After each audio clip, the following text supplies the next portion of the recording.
What's up, y'all? It's your boy eBay Fight Predictions in the building, and this is your Marlon Vera versus Corey Sandhagen full card predictions. Uh, Decided to do this live because of just the time restrictions I got right now, and I didn't want to post this video super late. This is probably the latest I've ever posted a full card predictions ever. So yeah, I just want to get this out of the way with the quickness and just go live and give you guys my full card picks. And I kind of like it doing like this because I get to share the screen and give you guys uh thoughts on how I'm feeling uh about this card. So it's a good card. I like it. Obviously the main event is a banger and cannot wait.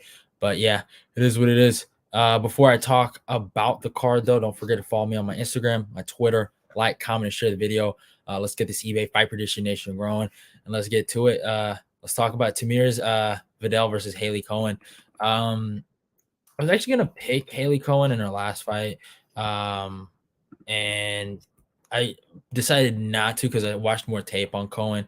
She's not that good. She's tall, she's long and lanky, but I just think Tamir's Vidal, her ability to kind of like go after girls, forward pressure, decent wrestling and grappling, and yeah, I just honestly believe that the the lesbian Brazilian girl thing is a legitimate uh what's that shit called? Legitimate fighter. What's that shit called? Mystical, yeah, mystical fighter, something like that.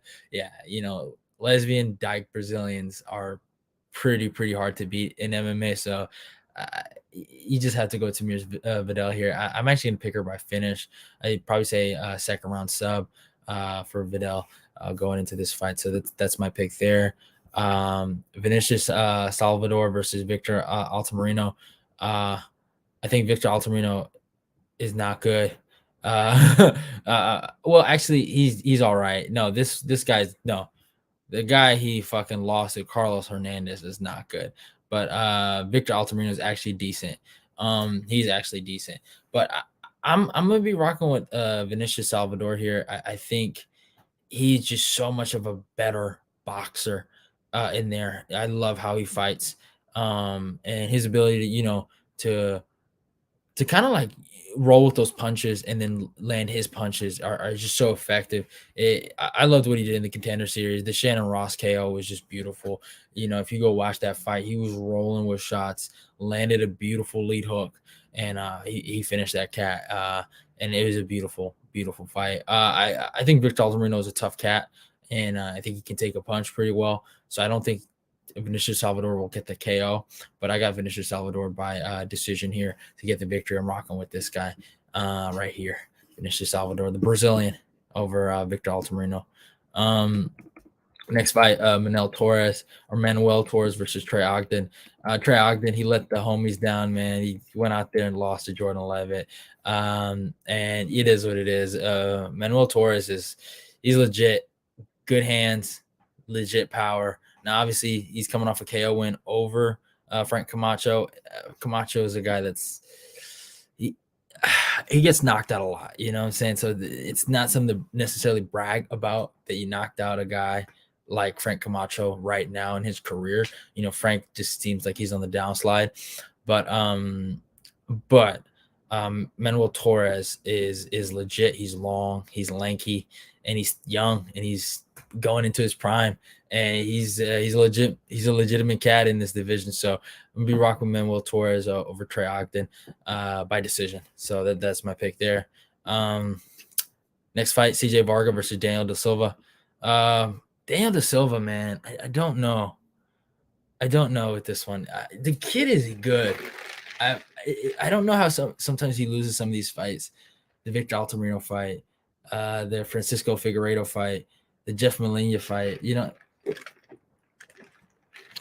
The Rainbow Fighter, Jeff Molina. But yeah, I don't know how he's losing these fights. It's really weird to me.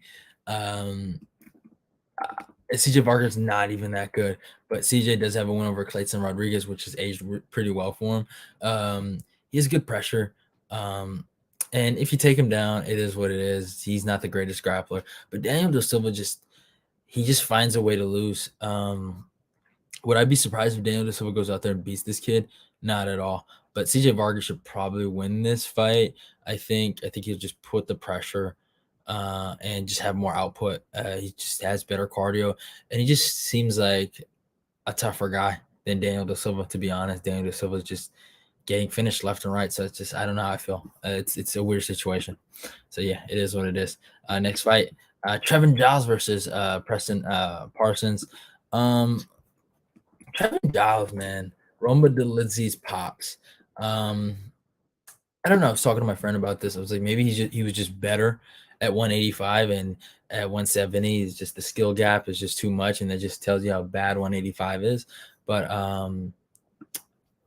I don't know, man. Parsons got lit up by Dan Rodriguez pretty bad, and I just truly believe Trevin Giles can do the same thing here. I think Trevin Giles is good takedown defense. He's actually a pretty good fighter when you really look at it. His full skill set, good jab, good grappling, just well rounded. Um, Only thing is, it seems like at 170, he just seems a little chinny. He seems a little shot, honestly, and can't take a punch. So that's probably one thing I'm looking at. But besides that, if I ignore all that other stuff, I think he's the better fighter. And I don't think Parsons can really hurt anyone like that on the feet. He doesn't have that pop. I'm gonna be taking Giles here. I'm gonna take Giles by third round TKO. I think he breaks Parsons, and I think he gets the victory here. So that's my pick. Trevin Giles, third round TKO.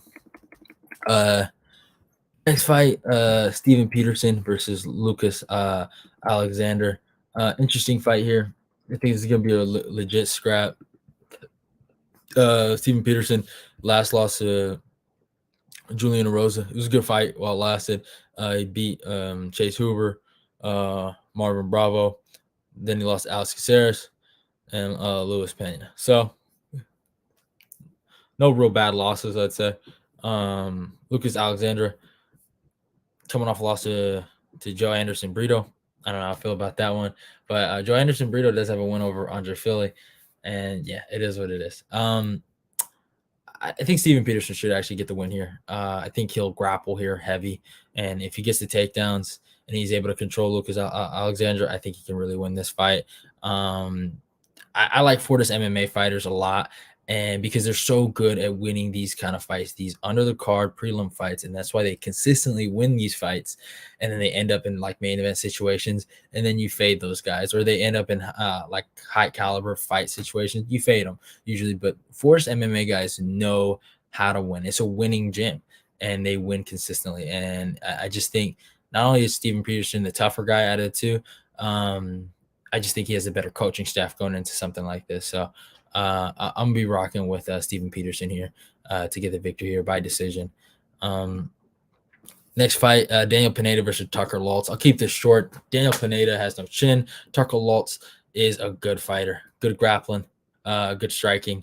He's well rounded, and I think he beats Daniel Pineda. I don't know if he knocks him out or anything, but this drug cheat in Pineda, I got no fucking sympathy for him.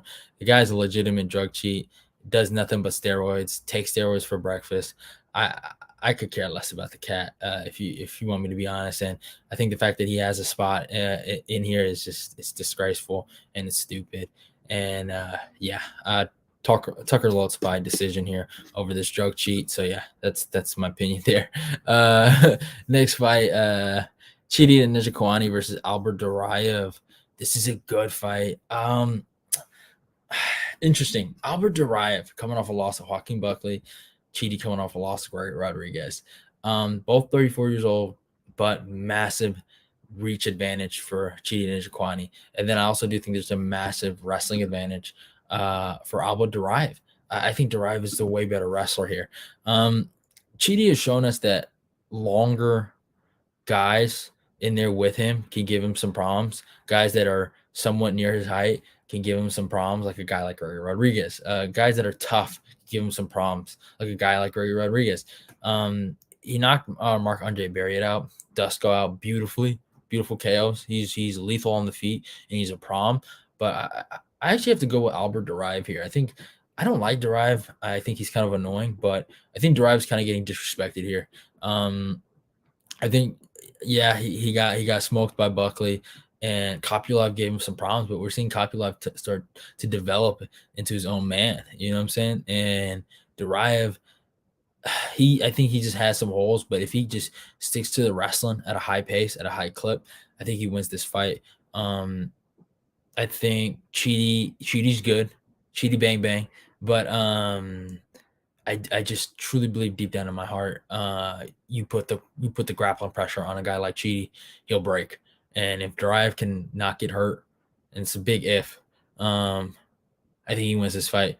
There's no way this fight goes deep in the third round and Cheaty knocks him out. I just don't see that. So I'm gonna be rocking with the guy that can wrestle, and Albert Derive here to get the decision victory over Cheaty.